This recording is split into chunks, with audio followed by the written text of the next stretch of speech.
Voting हो चुकी है। तमाम राजनीतिक विश्लेषक, राजनीतिक पंडित हरियाणा की 10 सीटों पर अपना विश्लेषण बता रहे कि किस सीट पर कौन जीत रहा है। लेकिन खास बात यह है कि हरियाणा में जो ये लोकसभा चुनाव था, हरियाणा के नेता इस चुनाव को विधानसभा चुनाव की दृष्टि से लड़ रहे थे, यानी विधानसभा का सेमीफाइनल था, क्योंकि इस चुनाव के जरिए हरियाणा के नेता हरियाणा में राज करना चाहते हैं, मुख्यमंत्री बनना चाहते हैं, अपनी पार्टी का शासन लाना चाहते हैं, जिसके कारण यह चुनाव बहुत ही अहम साबित हुआ है। हालांकि हरियाणा की 10 सीटों में काफी कुछ देखने को मिला है। कुछ सीटों पर कड़ा मुकाबला, कुछ सीटों पर एक तरफा मुकाबला और कुछ सीटों पर टक्कर। जी हां, तो हम सीट वाइज आपको बता देते हैं। हालांकि हमने पहले भी आपको जानकारी दी है कि किस सीट पर कौन आगे पीछे है, कौन मजबूत है, कौन क्लियर जीत रहा है। तो देरी न करते हुए हम 3 ऐसी सीटों पर बात करते हैं जहां पर कांग्रेस पार्टी आगे है। आगे का अर्थ है कि कन्फर्म है कि कांग्रेस के पक्ष में माहौल है। वे सीटें हैं रोहतक, सिरसा और सोनीपत। रोहतक से दीपेंद्र सिंह हुड्डा आगे है, क्योंकि 2019 में हार गए थे, लेकिन अब की बार उन्होंने पहले से ही अपना प्लेटफॉर्म तैयार कर दिया था। और उसके साथ साथ सिरसा से कुमारी सैलजा तुर्क का इक्का साबित हो रही है। उनकी लीडिंग पोजीशन अच्छी है, बढ़त अच्छी है।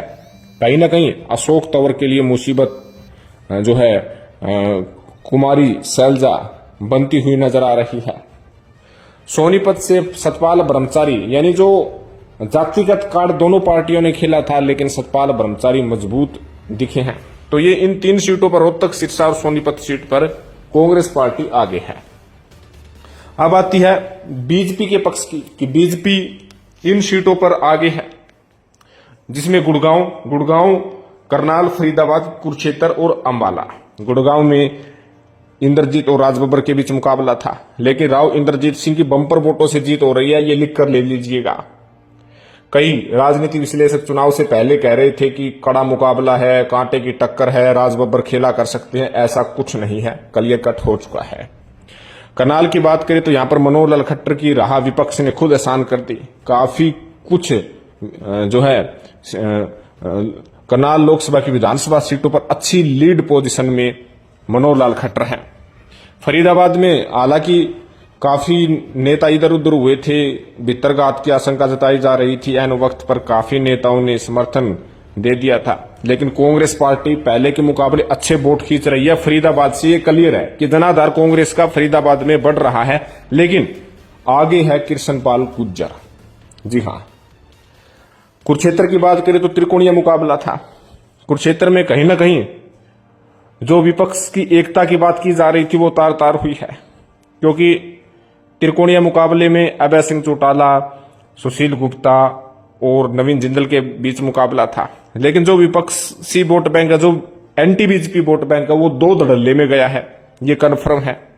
किसानों ने भी अभय सिंह चौटाला को समर्थन दिया, जिसके कारण नवीन जिंदल ने पूरा फायदा उठाया। नवीन जिंदल का पुराना वोट बैंक फिर से उनके साथ आया है, ये क्लियर हो चुका है।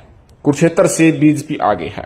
अंबाला की बात करें तो अंबाला में खास बात यह है कि इस सीट पर शहरी इलाका ज्यादा है। यमुनानगर हो, अंबाला कैंट हो, जगाधरी हो, नारायणगढ़ हो, यहाँ पर शहरी इलाका है। और शहरी इलाकों में तो बीजेपी पहले से मजबूत है। हालांकि वरुण मुलाना ने 3-4 सीटों पर अच्छा प्रदर्शन भी किया है, चाहे कालका हो, चाहे साडौरा हो, और उसके साथ साथ आपको बता दें मुलाना हो, यहां पर बढ़त उन्होंने ली है, लेकिन बीजेपी ज्यादा एज ले रही है। और उसके साथ साथ 2 अन्य सीटें ऐसी है जहां पर कांग्रेस और बीजेपी के बीच टक्कर है, अगर मगर की पोजीशन है। हिसार और भिवानी में अंतर्गढ़।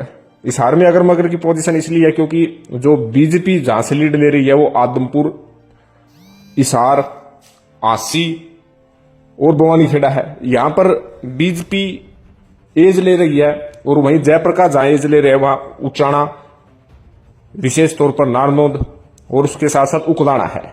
लेकिन जयप्रकाश को इन तीनों विधानसभा सीटों पर ज्यादा बढ़त की जरूरत है। ज्यादा बढ़त यानी कि 45+ की बढ़त की जरूरत है। 45+ की बढ़त नहीं आएगी तो जयप्रकाश के हाथ से ये इलेक्शन निकल सकता है। लेकिन यहां पर बीजेपी रिलैक्स इसलिए महसूस कर रही है क्योंकि हिसार आसी, आदमपुर और बवानीखेड़ा में उनकी अच्छी बढ़त बन रही है। अगर मगर बीजेपी के लिए इतनी नहीं है, लेकिन कांग्रेस के लिए ज्यादा है। तो हो सकता है कि अगर बढ़त ज्यादा जयप्रकाश उन 3 विधानसभा सीटों से न ले तो हार भी सकते हैं, अगर ज्यादा लीड ले लेते हैं तो जीत सकते हैं। अगली सीट है भिवानी महेंद्रगढ़। भिवानी के महेंद्रगढ़ में कहीं ना कहीं चुनाव के पहले ये लग रहा था कि राव दान सिंह की राह आसान है, लेकिन 2 फैक्टर इसमें काम आए हैं। एक तो किरण चौधरी जिस प्रकार से चुनाव के ऐन वक्त पहले जिस प्रकार से उन्होंने अपनी बात कही थी, फोन नहीं चक रहे हैं, राहुल गांधी के सामने आमने सामने हो गए थे, और उसके साथ साथ अंतिम दिन जो नरेंद्र मोदी की रैली हुई थी उससे समीकरण राव दान सिंह के बिगड़े हैं। धर्मवीर सिंह जो ये कह रहे थे कि धर्मवीर सिंह को जाट वोट बैंक नहीं आएगा, उन्होंने तुसाम, लोहारू, भिवानी व बाडड़ा में जाट वोट बैंक को अपनी तरफ खींचे हैं, ये सत्य है। हालांकि महेंद्रगढ़ में यदि राव दान सिंह अच्छी से अच्छी यानी बंपर बढ़त लेते हैं तभी जीत सकते हैं, वरना धर्मवीर सिंह के हाथ में ये इलेक्शन जा सकता है। यानी हिसार और भिवानी महेंद्रगढ़ कांग्रेस के लिए अगर मगर की पोजीशन है, बढ़त ज्यादा चाहिए 1-2 सीटों पर, अगर ज्यादा नहीं आती है तो उनके हाथ से इलेक्शन निकल चुका है। तो कहीं ना कहीं यदि सीधे सीधे बात करें तो 3 सीट पर कांग्रेस और 5 सीट पर बीजेपी आगे है, 2 सीट पर मुकाबला है, अगर मगर की पोजीशन है। लेकिन यदि बात करें 51% बीजेपी के पक्ष में है वो टक्कर वाली सीट, और 49% कांग्रेस के पक्ष में है। तो कहीं ना कहीं जो मोटा मोटा हिसाब आपको हमने बता दिया है, जल्दी हम आपके सामने वोट के हिसाब से रखेंगे किस लोकसभा में किस विधानसभा सीट पर कितने मार्जिन से कौन सा प्रत्याशी बढ़ रहा है। वोट के हिसाब से भी हम आपके सामने वीडियो जारी करेंगे, उस पर काम चल रहा है, जल्द ही आपके सामने हम अपनी वीडियो लेकर आएंगे। लेकिन उससे पहले आप कमेंट करके जरूर बताइएगा आपको क्या लगता है, वोटिंग के बाद क्या माहौल है, किसकी कहां से जीत हो रही है, किस पार्टी को कितनी सीट आ रही है, कमेंट जरूर करें।